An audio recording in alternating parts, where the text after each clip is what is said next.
Okay, so I'm going to be doing problem number 17 from chapter 4. And so number 17 states, a place kicker must kick a football from a point 36 meters from the goal, and half the crowd hopes the ball will clear the crossbar, which is 3.05 meters high. When kicked, the ball leaves the ground with a speed of 20 meters per second at an angle of 53 degrees to the horizontal. By how much does the ball clear or fall short of clearing the crossbar? Does the ball approach the crossbar while still rising or while falling? Okay, so first thing I did was draw a diagram. So I have this little guy here, and the football's right there. And then this is going to be goal, which is 36 meters away. And the crossbar will be 3.05 meters off the ground. And so he's going to kick this ball at the speed of 20 meters per second and 53 degrees to the horizontal. So I made this chart for the different components, the vertical and horizontal components. So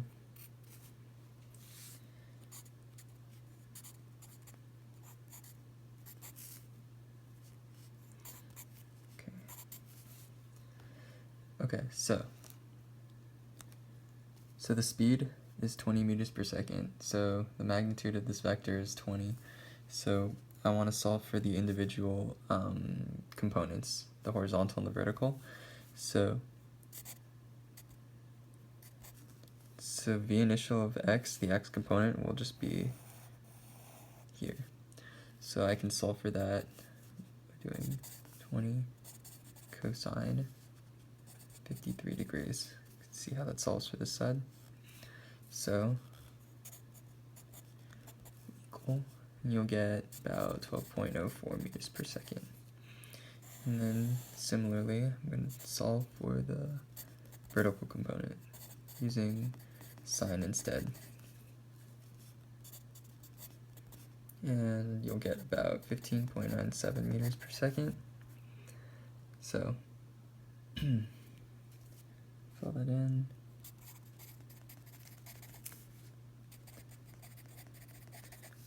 And so for the horizontal component, moving left and right, v final will stay the same. Velocity will stay the same.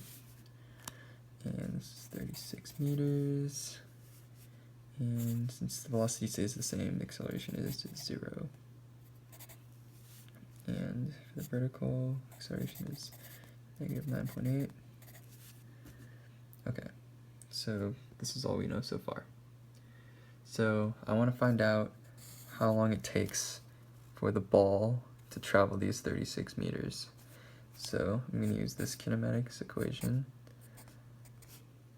Initial x. Okay, so since we're talking about the horizontal components here, acceleration is going to be 0. So this will go to 0.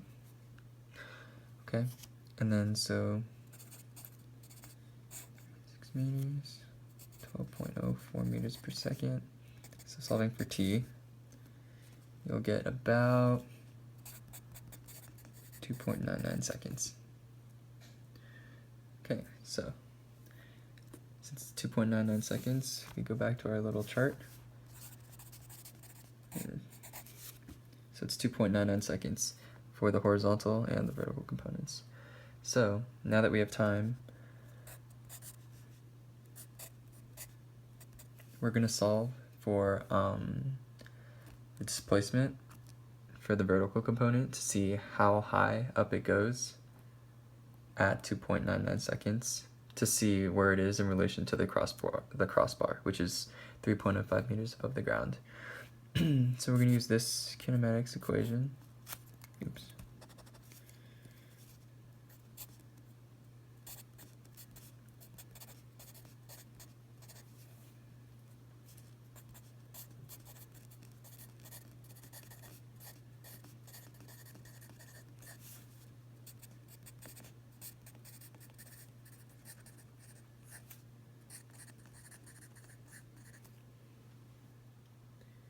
Okay, so when you solve this out, you should get about 3.94 meters.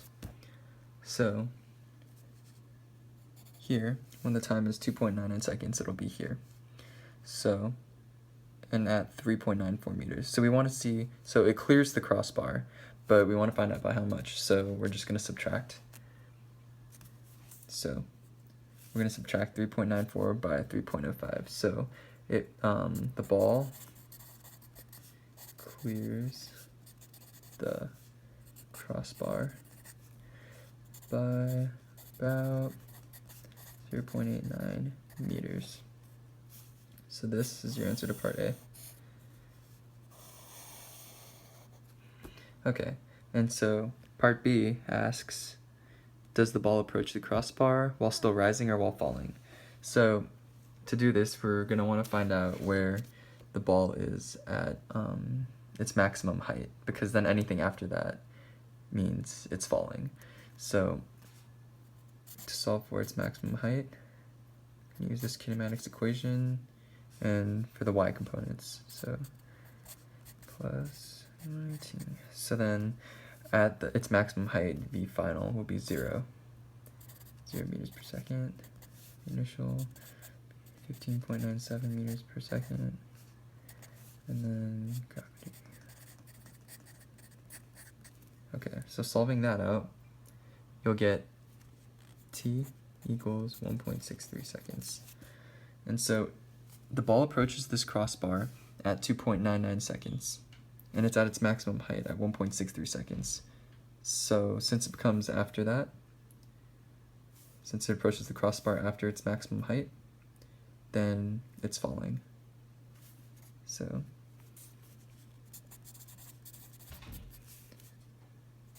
ball approaches the crossbar while falling. And that is your answer to part B.